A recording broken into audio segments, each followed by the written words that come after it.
got Professor Mashudu Tshifularo. This is the first person in the world to use 3D technology for a transplant of a patient's middle ear to cure his deafness. We're getting to know him better this morning. How do you pronounce that? It's Latin, so it's otto, which means ear, rhino, which means rhino. Yes, which means noise, nose, like rhinoceros, and laryngology. So when it and in simple term is ENT, ear, nose, and throat specialist.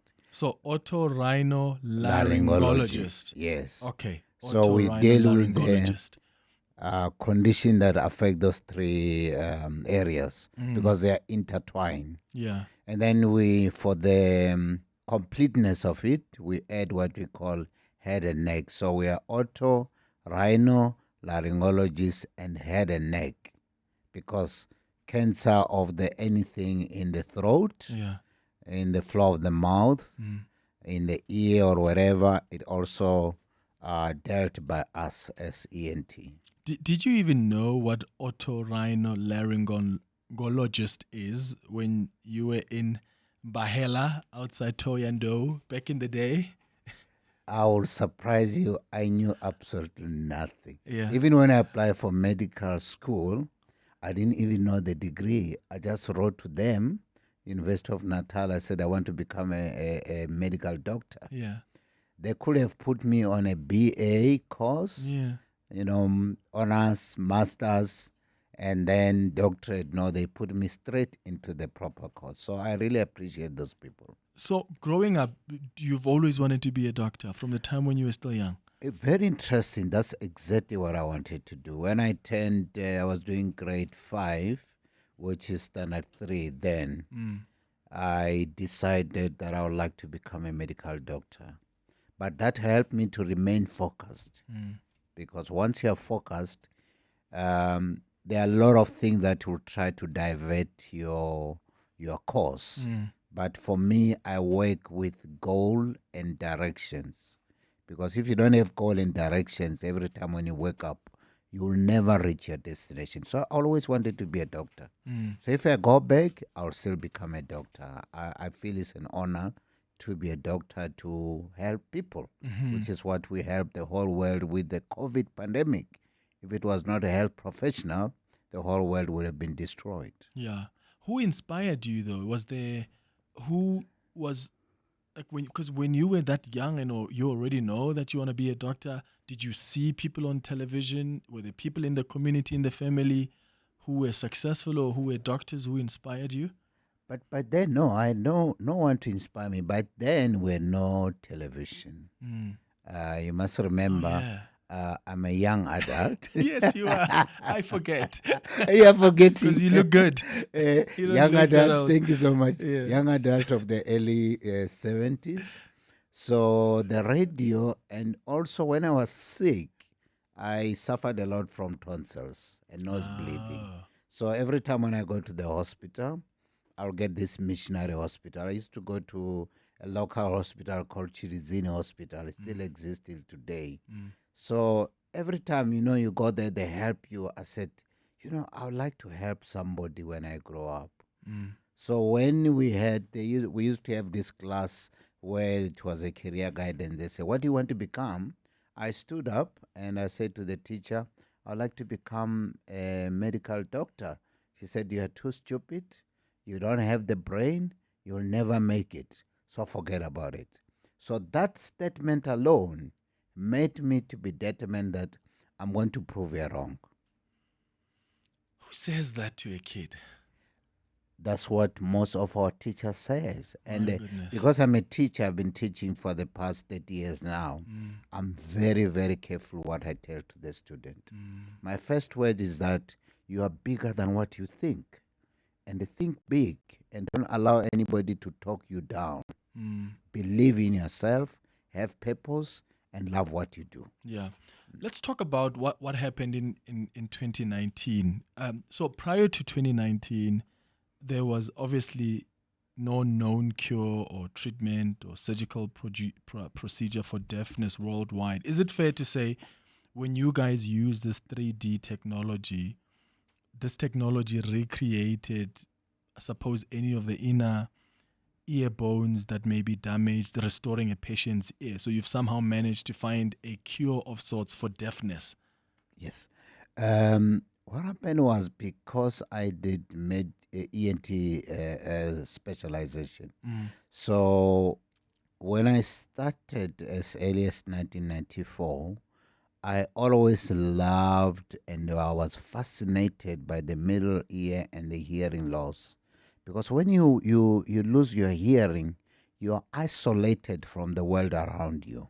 Like people who are listening on the radio now is because they can hear. So when I look at all the other, techniques that were used to restore the hearing, but they've always been suboptimal. So being suboptimal, then I said, what else is there? As I'm doing the research, then I realized there's 3D technology where you can recreate the structure, anatomical structure, or anything to almost exact what is supposed to be. That's when my mind was taken into this 3D technology. For a period of almost 10 years, I've been pursuing this. And when I ultimately got it in 2019, and the technician were helping me, I was the happiest. I mean, that's a first in the world. It's the first in the world. It's not on the continent or in the region. No. That's a first in the world. That's a big deal. deal. It still stood the test of time. As we speak now in March, it's almost 5 years now. And nobody has challenged it. Yeah. How did that change your life? Because I remember when the story, I interviewed you, I think then, if you remember, in 2019. Yes, I remember, yeah. It was such big news, not only in the country, but globally as well. Exactly. Everybody just wanted to find out more about your work. Everybody was celebrating this breakthrough. How did that change your life? Oh, it has changed my life in a big way than I've ever expected. It has not yet even changed till today. I'm still getting phone all over the world and the emails. The guy tells me that money is not a problem. So I get email from America, from Australia, Papua New Guinea, UK, France, everywhere where they speak English. India, they want to come. But so my life changed completely. I even changed the medical thinking. That's why when COVID came, they were using a lot of 3D technology. So you cannot talk about 3D in medicine and somehow you don't mention my name. That's amazing. And we are so proud to have you as ours. And we can say that's our brother from South Africa. Hi, Clement. The guest that you've got there, Dr. Tshifularo, is an amazing person. First, I used to, call on him when I used to work for a certain pharmaceutical company as a pharmaceutical rep, and I always look forward to seeing Doctor and having, a very fruitful discussion. And he's very academic, and he always gives you the time of day. Very humble, very intelligent, and full of humility. And thank you so much, Doctor. This is important from Irene. Thank you. Thank you for the WhatsApp, Mpho. Dan Mashau is calling us from Kempton Park. Dan, good morning. Good morning. How are you? I'm all right. Go ahead. I'm good. Yeah, I wanted to say to Dr. Tshifularo, well done. I'm really proud of him. Even from the time that we were first year together, he's been such a very dedicated. You were in first year together? Yeah, but we where? actually were roommates. Really? Where? I won't mention. He knows where we were. Okay. How was he? No, you can tell them. Oh, Okay, we were at Univen. We at Univen. We used to do what we call pre-med. Pre-med, Exactly, okay. we did pre-med, and we were roommates. And he was such a very dedicated man, humbled. Yeah. When we used to go out to play soccer, you will come back and find him studying. I said, yeah, no, this one is a bookworm. Yeah. I'm really proud of him, really. When I see what he's achieved, he actually inspires us. Yeah. To make sure that we continue encouraging our children as well. Did you end up in the medical field as well, Dan? Yeah. I ended up being a pharmacist and I'm a medical director. Oh, wonderful. Wow. Amazing. Wow. Congratulations. Thanks, Dan. Thanks for calling. I was a bookworm because I didn't think I was that intelligent. I was told I'm not intelligent. Yeah, so you wanted to just work extra hard. Of course, that's what medicine is all about, or anything that you want to achieve, you have to work extra hard. Yeah, wow. Let's go to some WhatsApp messages here. There is, who's this? This is Wisdom Kleza, who says, Clement, you're sitting with a gentleman who has touched so many lives there. I'm one of his patients. Today I can hear after losing my hearing in 2008. Wow. The gentleman right there touched my life. May God richly bless him. Oh, that's amazing. Another person says, Clement, a lion does not attack a buffalo alone. They have to be in a pack. And there's a process in terms of attack and roles. Going alone, a lion will be wounded. Wonderful song there that has been chosen by the Prof. Prof, keep flying the South African flag. That's a message from Litzai. Another one says, that person is so empathetic. I'm inspired by this chat with Professor Tshifularo. I was also told by a teacher who also told my parents that I was too stupid to amount to anything. It's sad, and I'm glad that he ignored it. That's a message from somebody else. Another one from Dr. X in Bedford View says, good morning, Clement. Today you have a legend in studio, one of the best medics we have in South Africa, Black Excellence. He taught me at undergraduate level at Medunsa in the early 2000s when I was a medical student. He's so calm, so caring, and a brilliant lecturer. He loved training students. That's Dr. X in Bedford View. You've touched so many people, whether through teaching, through your work in helping restore their hearing. What else do you still want to do? I think I want to continue to inspire people to believe in themselves, let alone the young ones. We grew up in an apartheid system which told us that we are measured by the color of our skin. And I always say I'm a black consciousness in the heart. I can do anything. The color of this thing is just the covering. The reason I chose the song Buffalo Soldier is because life is a battle out there.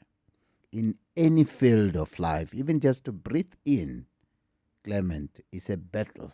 There are people who can't breathe in. There are people who can't work out of the bed.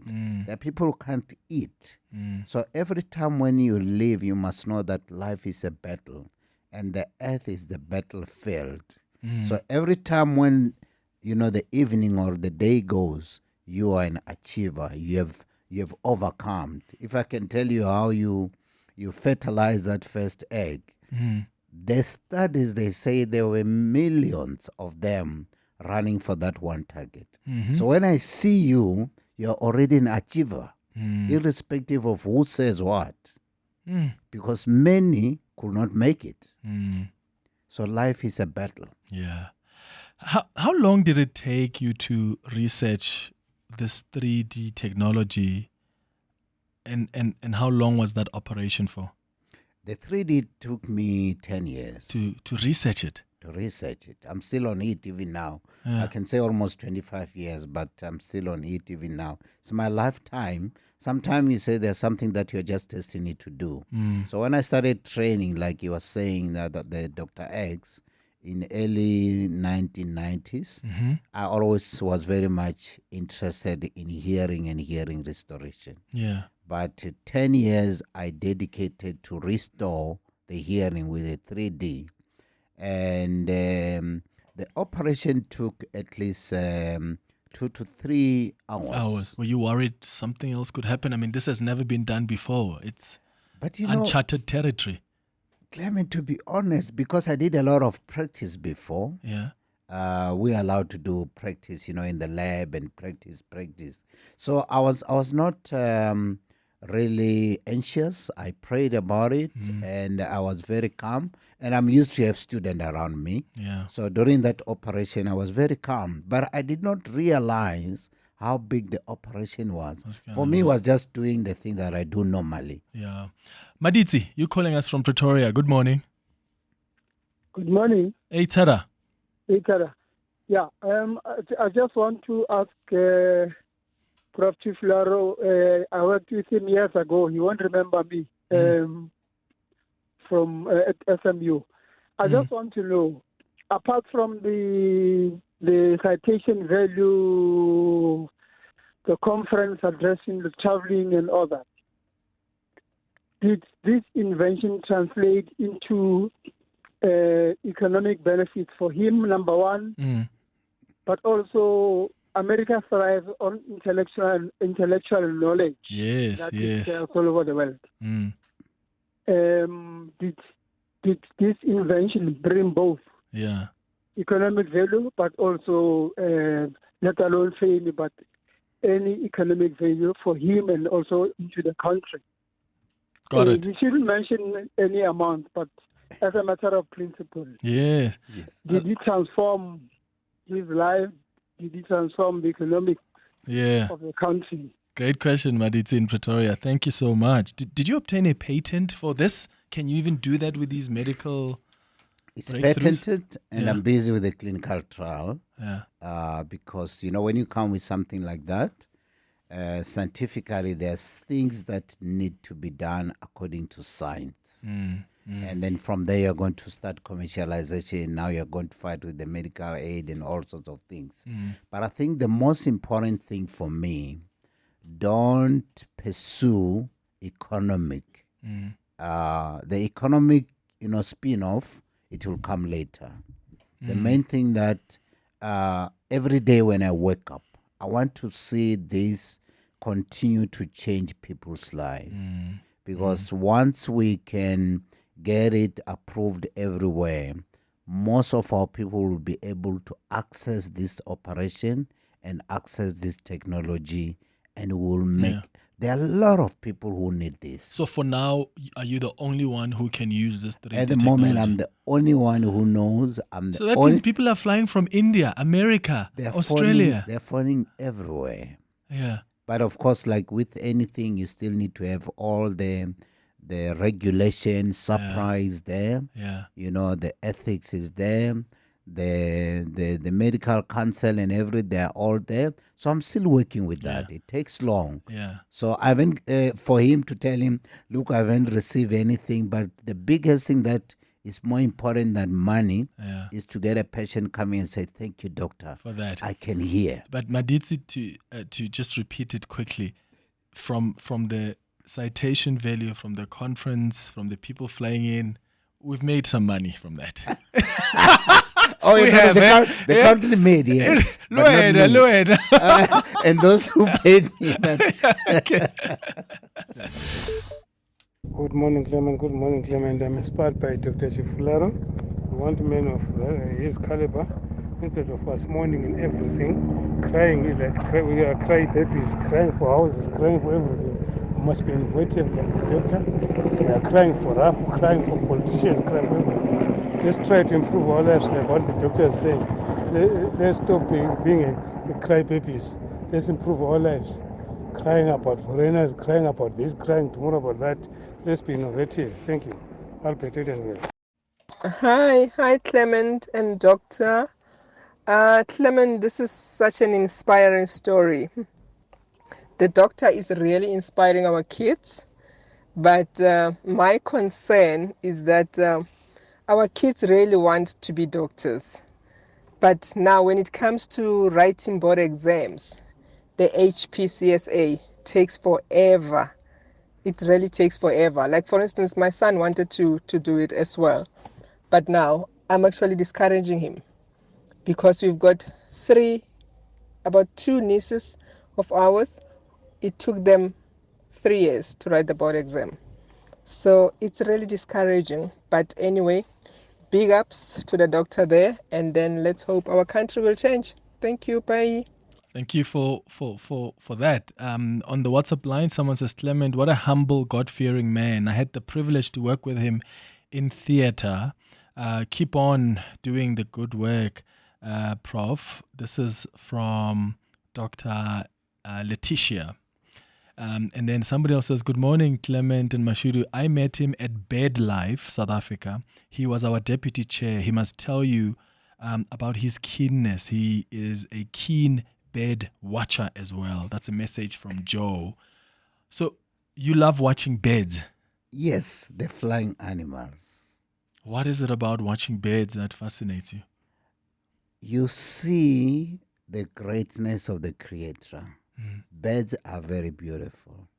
Sometimes I said maybe even the clothes designer or any designer, if they can sit down and watch how the birds looks, they're different, they're beautiful. You put a binoculars, you will see that these things are well created. Everything is just perfect. Where do you watch them? Do you travel the world to watch the birds? I mean, they're just around everywhere where you go, around your house, on the street, everywhere where you go. But do you sometimes travel to just? Oh yes, we travel all over the world. The best travel that I've ever done that I will never forget. It's almost 14 years ago. I went to Ngorongoro in Tanzania, and I went to Kenya, Serengeti, and I was there for 14 days. Yeah. Oh, it was the best holiday I've ever spent. What's your favorite bird? Norina Trogon. Why? Norina. It's beautiful, and it's a quiet bird. And it has beautiful color. Green is red, and it has a little bit of pale whitish beak or mouth. But it's such a beautiful, beautiful bird. And we say that when you see a bird for the first time, is a lifer. In other words, it's life. So there's some birders who are tweeters. So when they see them on TV, maybe they're playing golf, then they take them. They'll travel all over for that one bird. So, birding. That is so interesting. And it's so refreshing. You see a bird, you just feel good. That is fascinating. That's God's nature. Yeah. Kathy, you are calling from Pretoria. Good morning. Good morning, my son Clement. It's Katie again. I would like to give thanks to Professor Tshifularo. I was once his patient. I had a problem. For the past 23 years, I was a flight attendant, and I had ear problem. And he operated me and put the grommet. I've been locating him. I've been searching for him. I couldn't find him, and thank you for making up my day. Right now, I could hear, even if I've finished my career as a flight attendant, I can hear very well, and I thank for his mercy. And he kept on checking on us, and even if when we were flying with him, he will encourage us to study, he'll encourage us to check on our well-being. And by God's mercy that I didn't lose my hearing, because I was affected where we were flying, and then we were hit by a severe turbulence. Doing a non-stop Johannesburg flight to New York. Kathy, thank you for. Oh, thank you. That's encouraging. That's Thanks. amazing. Sunny Boy in Pretoria. Hi. Hi, Clement. How are you? Hey, Tara. Great, thanks. I just want to say, man, thank you very much. You have brought such a legend into your studio. I don't know how you organize such a man, but you have just made. I found him watching birds somewhere, and I just dragged him. I said, "Come over to the studio." Yeah, he operated on my daughter. I think it was 2021. Yeah. And a very humble guy, polite. He instilled such confidence in you that even if you are meeting him for the first time, you are sure that I never know him. I met him when my daughter was having whatever problem. I won't say it on air. And then he went on, instill such confidence in us. And it was such a success. And thank you so much, Dr. Prof. I really appreciate. May God really keep you. Thanks. I offer much more wisdom and health and long life that you'll be able to continue to inspire and help many more. I'm so happy. Clement, I don't know how to say it, Mara. You made my Good Friday, you make my day, you make my weekend. That's great, Sonny boy. Thank you. Thanks so much. Thank you very much. Lebus Khobela. Oh yes. Are you a big fan of her as well? I'm spiritual. I'm religious. I am a reverend. I'm a pastor. I believe that a human being is a spirit. We have a soul and a mind who lives in a body. So I love her worship. So when she sings, she brings me very close to my Creator. And I start to appreciate everything. Even when I did this innovation, sometime I'll be praying, or sometime I'll be worshiping, while you're operating. I'll be in yes. So when in my theater, when we operate, they know we'll be worshiping from start to finish. Speaking in tongues there while you're doing it. I love it. Speaking in tongues and praying. And I even tell the patient, I said, no, please go and pray. Go and consult. Talk to I'm your going creator. to pray. Take to your creator. If the operation is not supposed to be done, I'll say, no, look, we're not going to do it. Because my spirit said no. But I'm very spiritual. Good morning, Clement. How I know Dr. Tshifularo was that you're speaking to Karabo from Pretoria. I was referred to him by my doctor, Dr. Mashego in Eastland, and then even him, when he made that referral and got Dr. Tshifularo, he was having goosebumps. Even he was having goosebumps that wow, you got Dr. Tshifularo is going to be working on your child. And when I finally met him, the most humble guy, he was laughing all the way. It was me with the jokes even, and he was just laughing. And then he said that after I'm done with your child, you will not come back to me for a second round of a follow-up or whatever. He's gonna come out perfect. And kudos to him. We love Dr. Tshifularo, and proud Limpopo boy. Thank you so much. Thanks. Amazing. Oh, that's sweet. Hey, you're so popular, Dr. Tshifularo. How's your waiting list? The waiting list if you want to consult, it's almost going for 2 to 3 months now. 3 months. So you give that operation, I must know it will be 3 months later. Yes. Yeah. Hanging out with Clement on 702. Let's walk the talk. We're wrapping up our discussion with Professor Mashudu Tshifularo on our Hanging Out feature this morning. Sophia in Mabopani, good morning. Good morning, Clement. I just don't have words to express my gratitude for Professor Tshifularo. I'm just speaking from a medical perspective, but I'm a nurse. To hear somebody speak like he does, it's so humbling and it's so true of the medical profession. That his primary focus is not actually money, but to help the many that need help. And his focus and the fact that he's rooted in God. I believe that when God shows up, he shows, and he has showed off in him his mercy, his grace, and his sovereignty. You know what we have done with him, Clement, over this weekend? You have no idea. Sophia. Thank you, Mama. Thank you very much. You are the first person to be a professor in your family? Or yes. And to be a doctor? Were you a first as well? Yes. And what did that, do you have other doctors now? In my family, in the Tshifularo, we are almost 7 doctors. Oh, wow. So when you speak to us, you must call us with our first name. My younger brother can't say Dr. Tshifularo. No, because we'll ask which one. There's 7 of them. Yeah, and my younger brother is also, he just become a professor. So we are 2 professors. Wow. So, but I'm just a pioneer in all of it. And we just thank God, and I thank my family for it. So when people phone me and say, Dr. Tshifularo, sometimes they think I'm being funny. I said, which one? So for me, I don't mind even he said, no, look, I'm looking for Mashudu. It's okay. It's my first name. It won't change my title, and it won't change what I am. Very good morning, Clement and the Prof. Clement, let me just say to the Prof, what you are doing is really important to the country, and also the contribution that you're making for those who you have helped. It means a lot, and also to me as a person, as a South African, I really say big up to you.